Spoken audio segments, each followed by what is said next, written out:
How's it going, chasers? I hope you're having a kick-ass week. Today we're here to make this stuff here, and this is delicious, refreshing limoncello. Welcome to Distilling, everyone. I'm Jesse, and this is the channel all about chasing the craft of home distillation and making it a legitimate hobby. Now, I know for a whole lot of you in different parts of the world, our friends in America, for example, you're going into winter for Christmas, which is cool, but down here in the southern hemisphere, now we've got a summer Christmas. Limoncello for me is totally a summer thing, but I'll tell you right now, if you've stuffed yourself and you feel like just a little something after dinner and you're too full, a nice cold glass of limoncello is going to slide down real nice. Before we get stuck in, I'm going to give you a little heads up. I screwed a couple of things up while I was recording this video. I kept trying to tell you that I was making this at 35% ABV. It's not, it's 40% ABV. And I also made a double batch of the liquor side of things and then split it halfway through. It went from 1.5 liters down to 0.75 liters. That's because I was doing two different batches. I'll annotate it so you see when that happens. All right, guys, let's get stuck in and make this stuff because honestly, it's pretty delicious and it is so easy. First up, let's talk alcohol. For those of you that are following the channel, you will know this as the TPW. For everyone else, don't worry about that. You just want something that is high proof, and I mean high proof, like a 40% vodka. I mean, it'll work, but it's not your best bet. This is pushing 94%. You can get Everclear or something like that at 95%. That would be my recommendation. The higher proof pulls the oil out of the lemons quicker and gives you a faster, more timely result, which is great, right? You're also going to need a whole lot of lemons. I'm using 15 of these bad boys. Now, quick note, team, if you're buying lemons at the store, that's totally cool. They'll probably look nicer than this. Gonna say I think this one's gonna taste better, but just be aware that for some daft reason, because people buy with their eyes, I guess, they are sometimes oiled to give them a sheen. Make sure that you give them a good rinse in warm water and a rub down if you do buy them from the store. If you're using lemons where you know where they came from, just a nice rinse in water will do the trick. Later on, we're going to need some sugar and some water as well. We'll get to that when we get to it. The first job to do is to peel the lemons. Now, I like to use something like this, but use whatever sort of tool you've got. But the idea is that you want to make sort of quite nice, gentle peels. So you want to use nice, light, sort of gentle peeling action. And the reason is that we don't want any of the white pith underneath. You want the zest to sort of be pretty much the same color on both sides. That outer layer of the skin, the zest, has all sorts of awesome flavors in it. Awesome oils that are deliciously lemony, but the pith underneath can actually be kind of bitter, so we don't want that. Once we have all of the lemon peeled, we can pop it straight into the alcohol. Now, like I said, this is 94% that I've got here, and if you're going for Everclear, that'll be 95%. The alcohol is basically quite a strong solvent, really, so it's going to start pulling all of the flavors out of this, and also it's going to pull the color out as well, both of which is exactly what we want.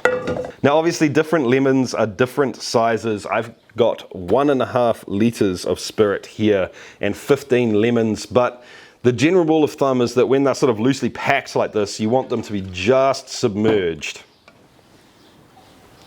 I'm a little shy on lemon. Let me go get another 3 or 4 and I'll be right back.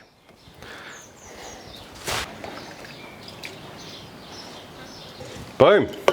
All right, now, all we need to do now is wait, really.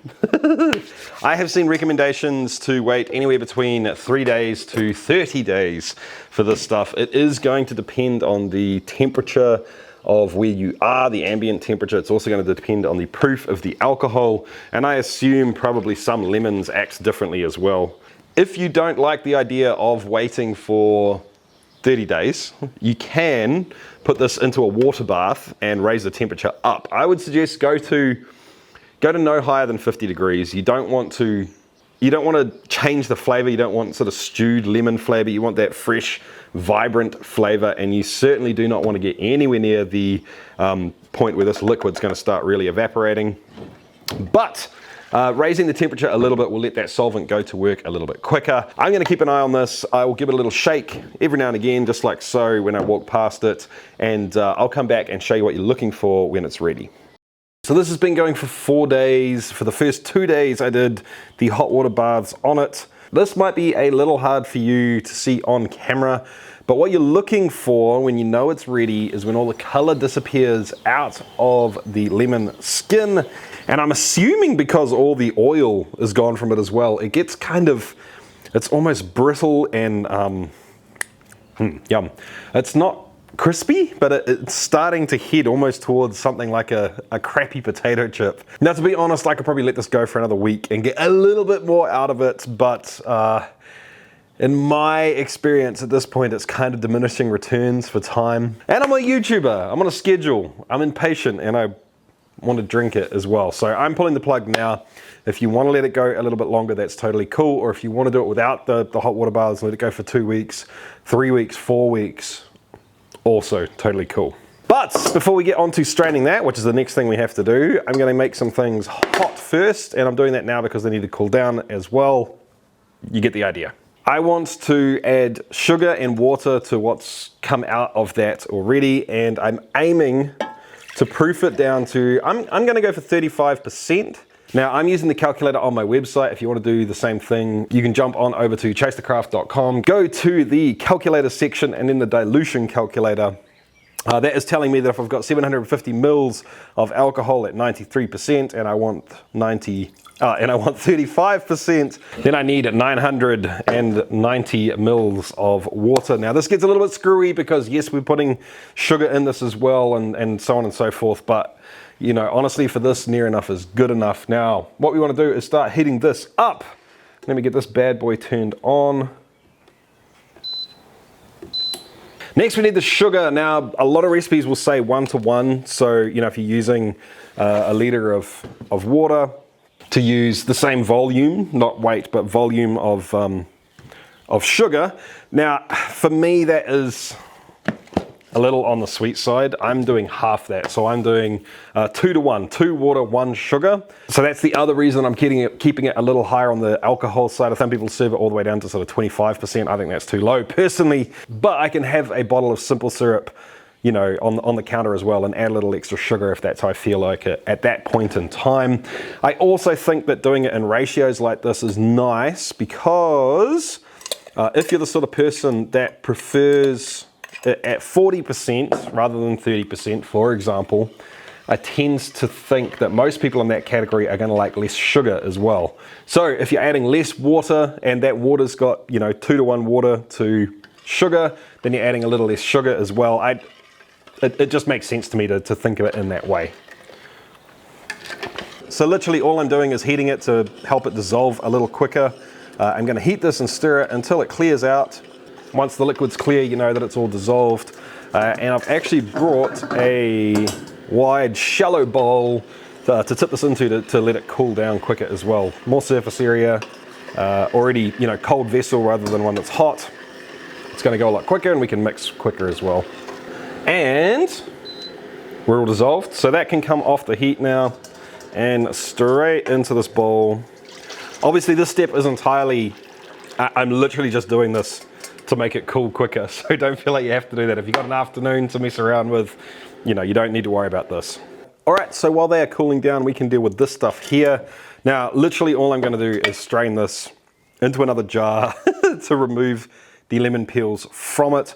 This, don't worry exactly what this is. This is a special thing that someone sent me that apparently you actually can't buy in the wild, but literally a muslin cloth or a coffee filter or like a stainless steel sieve, anything will do. You don't have to be super fine for this part of the process. You're literally just getting the peels out, and dude, look at that color.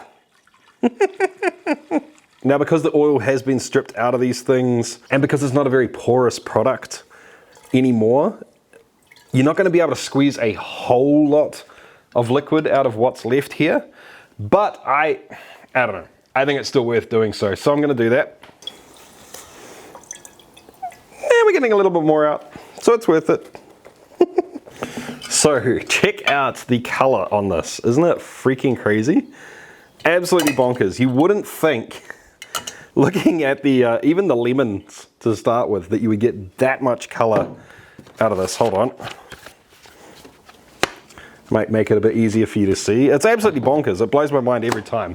And it is really, really cool. Now, when we proof this stuff down, it's going to loosh, which means that a lot of those oils that are currently dissolved in the solution are going to drop out of solution and go super cloudy.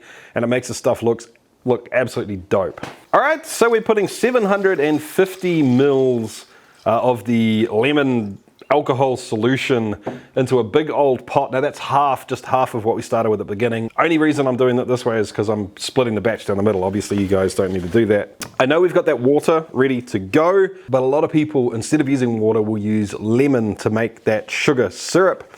Personally, I don't like to use a whole lot of lemon juice, because I think that it ends up tasting a little bit too much like lemonade and not enough like the skin of the lemon, sort of the real fragrant, crazy lemon skin, lemon oil flavors. But I definitely think there is something to be said for tricking your brain into thinking that it's slightly more lemony than it is by adjusting the acidity, adjusting the pH a little bit. So I've just got the juice of 2 lemons here, and I'm going to whack that in. I'm filtering it literally just to make sure there's no solids floating around, or especially the seeds, because the seeds can make things go bitter. We don't want that. Next up in goes the sugar water. Give it a really good stir, and I actually want to get some of this into a bottle right now because I want you to see the color of this stuff. Yum. How cool is that? So this stuff is one of the very, very few spirits that I will keep in the freezer and actually use frozen glasses for as well. There is something about drinking this stuff ice cold that is just super freaking satisfying and super refreshing. Could get a little more in that bottle. How insanely cool does that look? And I assure you, it's actually going to taste better than it looks. So after you've bottled the product, I would suggest sticking it in the freezer and forgetting about it for about a week at least. Now the reason for that is that proofing it down that hard and that fast has shocked the crap out of that spirit, and it's going to push all sorts of stuff that was in solution.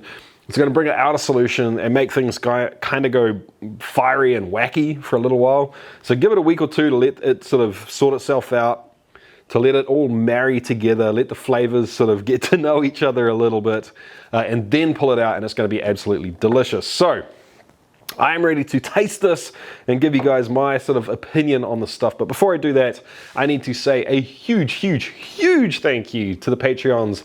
Thanks a bunch, guys. I thoroughly appreciate it. If you're not sure what Patreon is, you can jump on over to the Patreon link. Have a look at the different tiers there. If one of those is for you, that's cool. If not, don't stress it. Please, guys, stop saying sorry if you don't want to join up. It's entirely optional, and I do not hold it against anyone that doesn't sign up there. Anyway, enough of that. Cheers, guys. Yum. Just yum. At 40%, this is, maybe a little on the high side for limoncello. That's the way I like it. Sometimes I even like it a little bit higher than that. Like I said earlier, you can obviously, just proof it down with water or simple syrup at the time when you go to drink it. It's not as sweet and sickly, and you can have a small amount of it and just kind of sip on it for a while. I like it to be the fragrance, the bowls, the crazy oily lemon flavors, like smelling a whole lemon right off the tree. Picking it and smelling it, or picking it actually and scratching it and then smelling it is probably a better description. That's the sort of flavors that I like in this, rather than, heading more towards an old-fashioned lemonade is not so much what I'm into. So when it's like this, you get the fresh lemon, a little bit of acidity just to kind of trick your brain into it being more lemony, like I talked about before. The sugar comes in and cleans the alcohol up, so you don't get any of the alcohol by it. And then you just get this amazing lingering lemon freshness in your mouth for you know, like literally 15, 20 minutes afterwards. It's absolutely delicious. It's super refreshing. And if you haven't tried making this stuff at home, you need to get amongst it, guys. You'd be crazy not to. Honestly, it's absolutely delicious. So cheers, guys. So I hope you enjoyed this video, guys. I know I'm going to. I've got 3 bottles of this stuff in the freezer, so I'm going to enjoy it for some time, although it tends to disappear pretty quickly. Anyway, if you did enjoy the video, make sure you give it a thumbs up. Make sure you hit the like button down below, hit the subscribe button and the notification bell, and I'll catch you next time, guys. Keep on chasing the craft. See ya.